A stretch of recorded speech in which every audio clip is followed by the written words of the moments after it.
कबीर साहब बोलेছেন, माया दो प्रकार की, जो जाने सो खाए, एक मिलावे राम से दूजी नरक ले যায়। মায়া মানে কি শুধুই জাদুকরি কোনো বিভ্রম, নাকি এর পেছনে লুকিয়ে আছে আমাদের প্রতিদিনের অশান্তির চাবিকাঠি? সন্ত কবির বলেছিলেন, মায়া দু রকমের, একটি আমাদের নরকের দিকে নিয়ে যায় আর অন্যটি মেলায় পরম সত্য বা রামের সাথে। কিন্তু আমরা চিনব কী করে? আজকের ভিডিওতে আমরা আচার্য প্রশান্তের একটি অসাধারণ আলোচনার মাধ্যমে জানব কেন আমাদের মন বারবার অশান্ত হয়, কেন আমরা ভুল সম্পর্ক বা ভুল অভ্যাস জেনেও ছাড়তে পারি না। আপনি কি সেই মায়ায় ফেঁসে আছেন যা আপনাকে নিজের থেকে দূরে সরিয়ে দিচ্ছে, নাকি আপনার মনের মায়া আপনাকে শান্তির পথ দেখাচ্ছে? আজকের আলোচনা আপনার জীবন দেখার দৃষ্টিভঙ্গি বদলে দেবে। চলুন সত্যের আলোয় নিজেকে চিনে নিই। আচার্য প্রশান্ত বলছেন, মায়া কি? যেখানেই মন গিয়ে বসে পড়ে তার নামই মায়া। কিছু জিনিস খুব স্পষ্টভাবে বোঝা দরকার, সেখানে জটিলতার কোনো প্রয়োজন নেই, কারণ কথাটি একদম সহজ। তাই ঘোরানো পেঁচানো ছাড়াই বলা উচিত। মায়া কি? যাই মনকে আকর্ষণ করে তাই মায়া। তা যে কোনো কারণেই আকর্ষণ করতে পারে।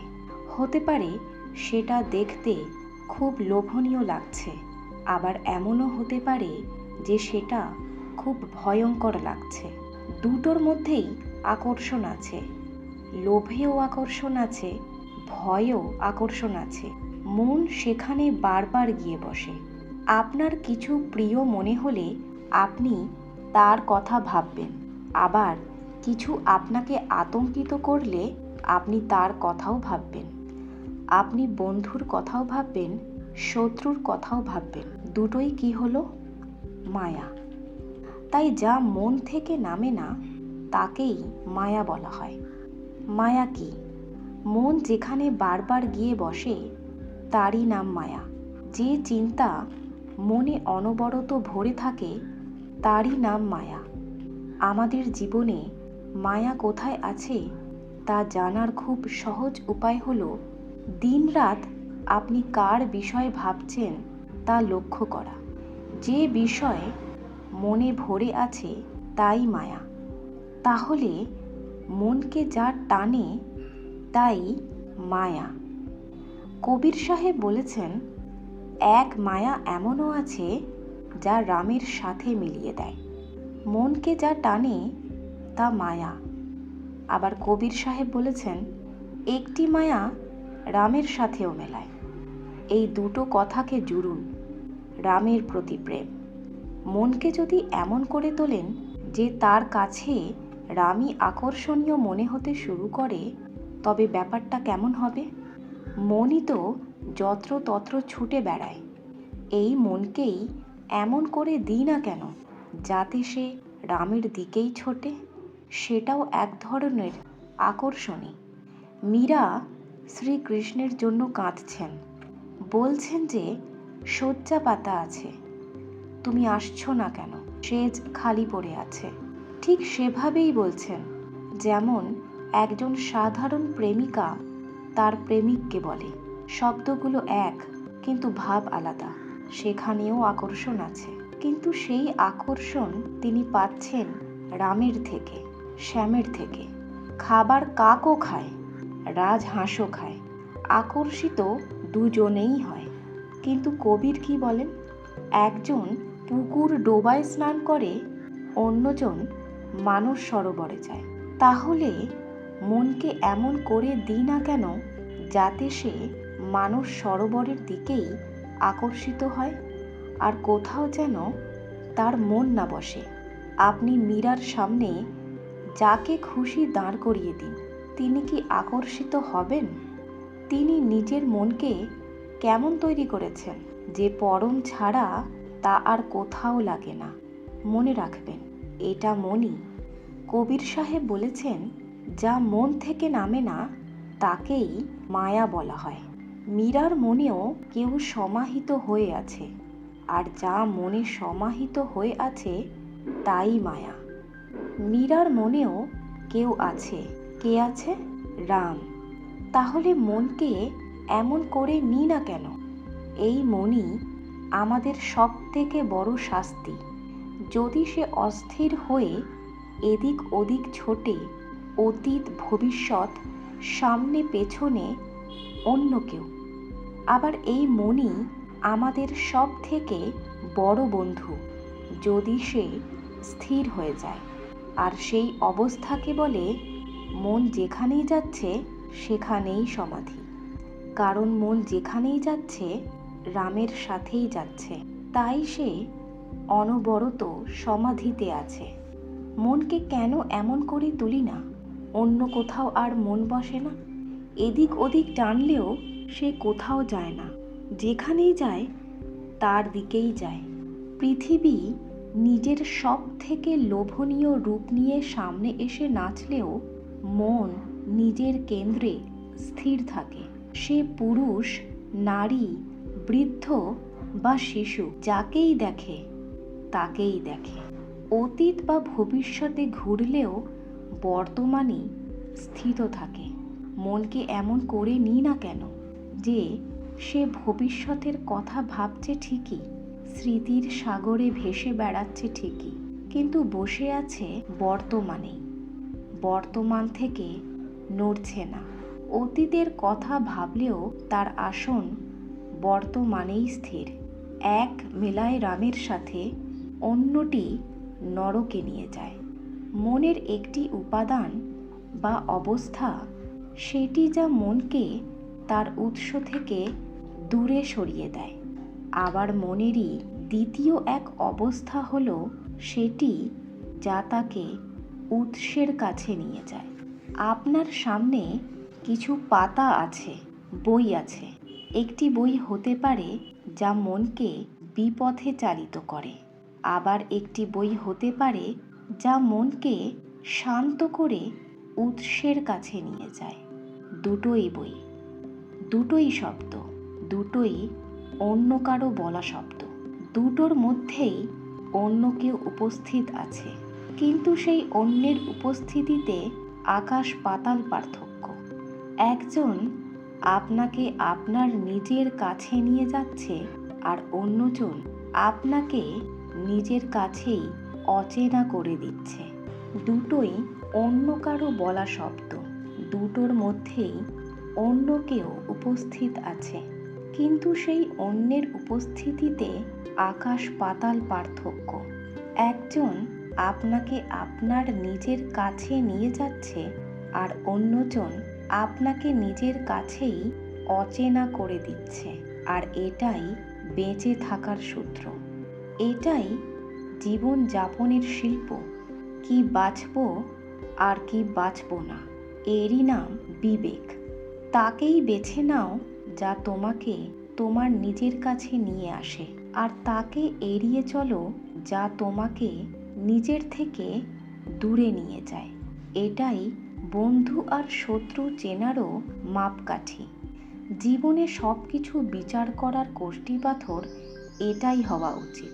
এই ব্যক্তির সাথে যখন থাকি তখন কি আমি নিজের কাছাকাছি থাকি, নাকি নিজের থেকে দূরে সরে যাই?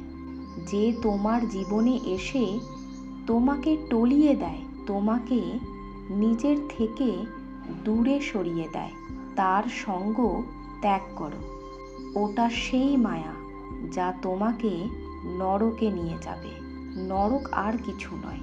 নিজের থেকে দূরে সরে যাওয়াই হলো নরক। নরক আর কিছুই নয়, এটাই নরক। এই জন্যই বলা হয় স্বর্গ আর নরক এখানেই। যে মুহূর্তগুলোতে আপনি নিজের থেকেই দূরে সরে গেছেন, সেই মুহূর্তে আপনি নরকে আছেন। আর যার সান্নিধ্যে মন উপদ্রবে ভরে ওঠে, নিজের সাথে এক দূরত্ব তৈরি হয়, বিচ্ছেদ তৈরি হয়, সেই হলো নরকের প্রতিনিধি। আর যার সান্নিধ্যে অনুভব করেন যে নিজের কাছে ফিরে এসেছেন, তোমার কাছে থাকলে নিজের কাছে ফিরে আসি। যাকে এই কথা বলতে পারেন সেই আপনার প্রকৃত প্রেমিক। কথাটা কি বুঝতে পারছেন? তোমার কাছে থাকলে নিজের কাছে ফিরে আসি। সাধারণত প্রেমিকদের পুরো চেষ্টা থাকে যে যখন আমাদের কাছে থাকবে তখন যেন নিজের থেকে দূরে সরে যাও। এটাকেই প্রেম মনে করা হয়। এটা প্রেম নয়, এটা নরকের প্রতিনিধি। এক মেলায় রামের সাথে অন্যটি নরকে নিয়ে যায়। নরক আর কিছুই নয়, এটাই যা চিত্তকে বা মনকে ভটকিয়ে দেয়, এদিক ওদিক করে দেয়, তাই নরক।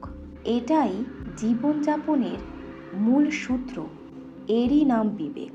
বিবেক মানে ভেদ করা, সঠিকটি বেছে নেওয়া।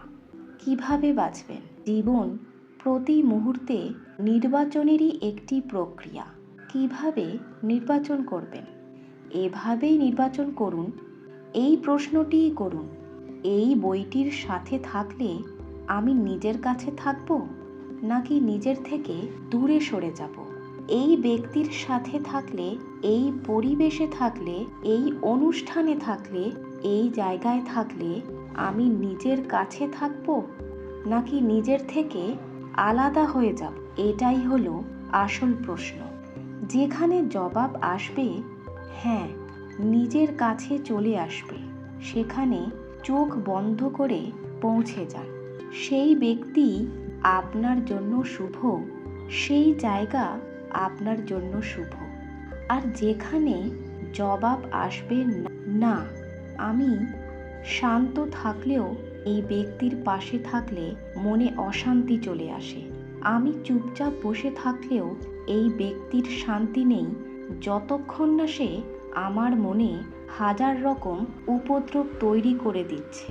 তাকে এড়িয়ে চলুন, প্রাণ বাঁচান। ওটাই নরক। আপনার কি মনে হয় নরক কেমন? সেখানে বড় বড় কড়াইয়ে তেল ফুটছে আর আপনার শরীরকে সেখানে সেদ্ধ করা হবে? না না, নরক হলো সেটা যেখানে মন ফুটতে থাকে। নরকে শরীর পোড়ানো হয় না। নরক হলো যেখানে আপনার মন পুড়িয়ে দেওয়া হয়, যার সান্নিধ্যে আপনার মন টকবক করে ফুটে ওঠে অশান্তিতে, সেটাই নরক। আর যার সান্নিধ্যে মন শীতল হয়ে যায় সেটাই স্বর্গ। এবার নিজেকে প্রশ্ন করুন, আপনার চারপাশে যারা আছে তারা কেমন? তাদের মধ্যে যারা এমন যে যাদের স্পর্শ মাত্র মন শীতল হয়ে যায়, তাদের জীবনে জায়গা দিন। আর বাকিদের থেকে দূরে থাকুন। যাদের সাথে চোখ মিললে মন হিম শীতল হয়ে যায়, তাদের আদর করুন, সম্মান করুন, তাদের নিজের মন্দিরে বসান।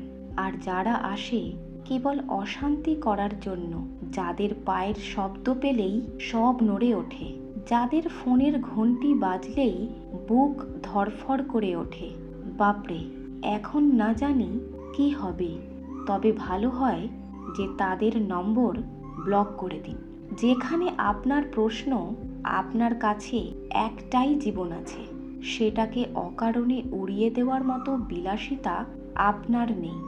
আপনার কাছে এত মুহূর্ত নেই, এত অবসর নেই যে সেটা ফালতু লোকেদের পেছনে নষ্ট করবেন। আত্মা অমর হতে পারে, কিন্তু আপনি অমর নন। পার্থক্যটা বুঝবেন। এই চক্করে থাকবেন না যে আমি তো অমর, এই জন্ম যদি অশান্তিতে কেটেও যায় তো কি হয়েছে, আপনি অমর নন। আপনার কাছে একটাই জন্ম আছে, দ্বিতীয় কোনো জন্ম হয় না। আপনি যা তা আর কোনো দিন ফিরে আসবে না। আত্মা অমর হতেই পারে, খুব সাবধানে পা ফেলুন। বিবেক হলো সেই শব্দ। বিবেকের অর্থ হলো পার্থক্য করার ক্ষমতা, বেছে নেওয়ার ক্ষমতা। কি রাখবো আর কি রাখবো না, কি পরবো আর কি পরবো না, কি খাবো আর কি খাবো না, কি বলবো আর কি বলবো না, কি পরবো আর কি পরবো না, কাকে জীবনে জায়গা দেব আর কাকে দেব না, এটাই বিবেক। এক মেলায় রামের সাথে অন্যটি নরকে নিয়ে যায়। বুঝতেই পারছেন যে বিবেকের অর্থ হলো অগ্রাধিকার, কাকে উপরে রাখতে হবে আর কাকে নিচে। আর আমাদের জীবনে গণ্ডগোলটা এখানেই যে আমরা জানি না কাকে অগ্রাধিকার দেব। আপনি একটি কাজ করছেন, সেই কাজটা গুরুত্বপূর্ণ নাকি অন্য কিছু বেশি গুরুত্বপূর্ণ তা আমরা জানি না। আমাদের সব সিদ্ধান্ত উল্টো পাল্টা থাকে, একেই বলে অবিবেক। জানাই নেই যে কোন জিনিসকে গুরুত্ব দিতে হবে। এটাও নিশ্চয়ই বুঝতে পারছেন যে বিবেক এবং মূল্যবোধ একে অপরের সাথে যুক্ত। মূল্যবোধের অর্থ এটাই, কি দামি আর কি দামি নয়। আমরা জানি না কোনটা দামি নয়, আমরা একদম বুঝি না। আমরা এমন পাগল যে হিরেকে পাথর আর পাথরকে হিরে মনে করি, আর যদি বুঝিও অন্তত অন্যদের কাছে এটাই জাহির করি। আমরা খুব ব্যস্ত আছি, আমরা বিদেশি কোম্পানিতে কাজ করি। তুমি ব্যস্ত নও, তুমি জড়ো, তুমি মূর্খ। অবিবেক একেই বলে। তুমি জানোই না কোনটা গুরুত্বপূর্ণ আর কোনটা নয়, কি করতে হবে আর কি করা উচিত নয়। এরপর যদি নরকে জ্বলো তবে দায়ী কে? কষ্ট পাচ্ছ, অথচ এখনো বুঝতে পারছো না যে তোমার এই সব কষ্টের কারণ কি? তোমার নিজের অবিবেক। আর এই অবিবেককেই তুমি বাড়িয়ে চলেছ। এখনো তা থেকে মুক্ত হতে চাইছো না। যে কারণে তুমি এত কষ্ট পেয়েছো, যে কারণে মন পুড়ছে, সেই কারণগুলোকেই এখনো আঁকড়ে ধরে আছো। এক মেলায় রামের সাথে অন্যটি নরকে নিয়ে যায়। আমরা এমন যে রামের দরজায় দাঁড়িয়েও নরক বানিয়ে ফেলব।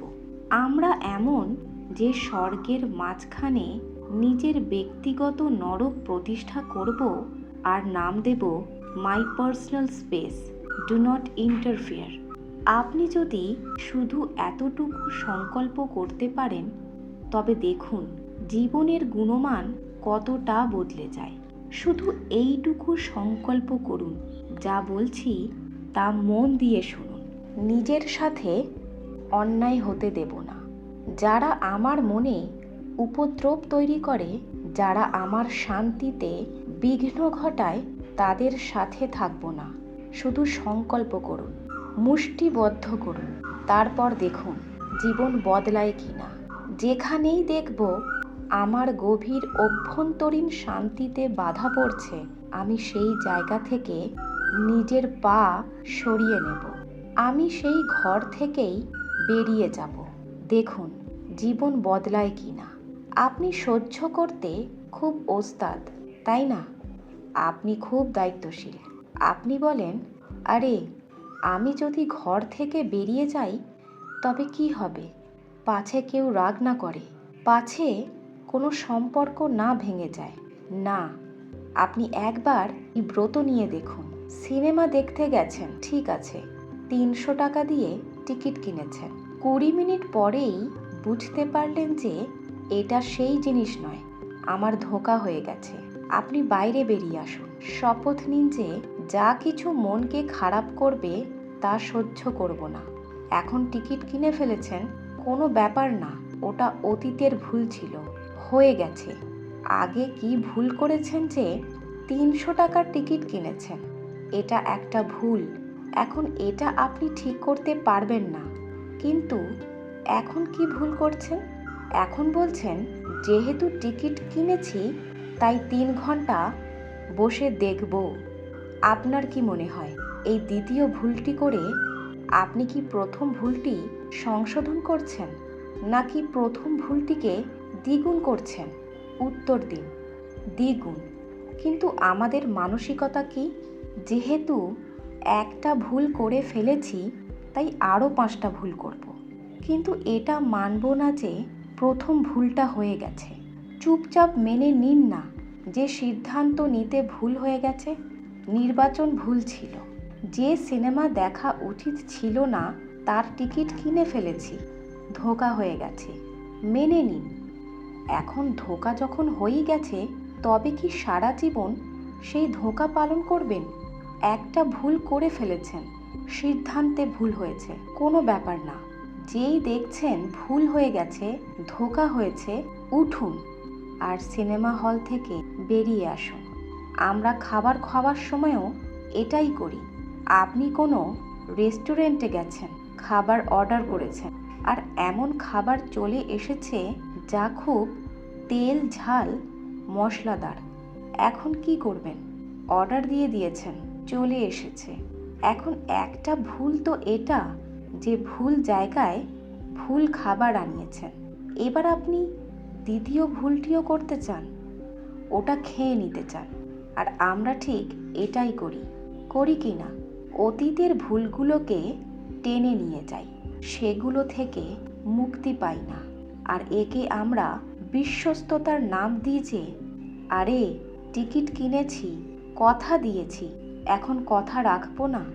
ব্যক্তিদের সাথেও আমরা ঠিক এটাই করি। বুঝতেই পারছেন, এখন কারোর সাথে একটা সম্পর্ক তৈরি করে ফেলেছি, কিভাবে মেনে নিই যে সেই সম্পর্ক তৈরি হওয়াই উচিত ছিল না, সেই সম্পর্কটাই ভুল ছিল, মিথ্যার ওপর দাঁড়িয়েছিল। এখন সেটাকে আমরা পালন করব আর সারা জীবন বয়ে বেড়াবো। আর কার নাম নরক? এটাই তো নরক। তাই আপনাদের কাছে অনুরোধ করছি, এই সংকল্প করে নিন। এই মুহূর্তে দেখবেন ভুল হয়েছে, তাই আচার্য প্রশান্ত সকলের কাছে অনুরোধ করেছেন, বলেছেন এই সংকল্প করে নিন যে যেই মুহূর্তে দেখবেন ভুল হয়েছে, সেই মুহূর্তেই থেমে যান, ওটাকে আর টানবেন না। যেই দেখবেন মন অস্থির হচ্ছে, মন কাঁপছে, সেই পরিবেশ থেকে দূরে চলে যান। এটা বলবেন না যে এতে আমার অনেক বিনিয়োগ আছে, জীবনের অনেকগুলো বছর কাটিয়েছি এতে। না, তখন জানতেন না ধোঁকা হয়েছিল, এখন তো দেখা যাচ্ছে। বাঁচুন। মনে রাখবেন, নরক কোনো ভৌগোলিক স্থান নয়, নিজের থেকে দূরে সরে যাওয়াই হলো আসল নরক। আজই নিজের কাছে একটি ছোট প্রতিজ্ঞা করুন, যা আপনার শান্তি কেড়ে নেয়, যা আপনার মনকে বিষিয়ে তোলে, তাকে আর এক মুহূর্ত সহ্য করবেন না। অতীতের ভুল সিদ্ধান্তের বোঝা বয়ে বর্তমানকে নষ্ট করবেন না। যদি দেখেন পথ ভুল ছিল, তবে সেখান থেকেই ফিরে আসার সাহস দেখান। কারণ আপনার জীবন একটাই, আর একে শান্তিতে বাঁচার অধিকার আপনার নিজের। আশা করি আজকের এই আলোচনা আপনার মনের অনেক জট খুলে দিয়েছে। যদি এই ভিডিওটি আপনার জীবনের কোনো গভীর সত্যকে স্পর্শ করে থাকে, তবে প্রিয়জনদের সাথে এটি শেয়ার করতে ভুলবেন না। আপনার একটি শেয়ার হয়তো অন্য কারো মনের অন্ধকার দূর করতে পারে। এই ধরনের আরও জীবনমুখী এবং গভীর আলোচনার জন্য বোধের আলো চ্যানেলটি সাবস্ক্রাইব করে পাশে থাকুন। আপনার জীবনের পথ সত্যের আলোয় আলোকিত হোক। ধন্যবাদ।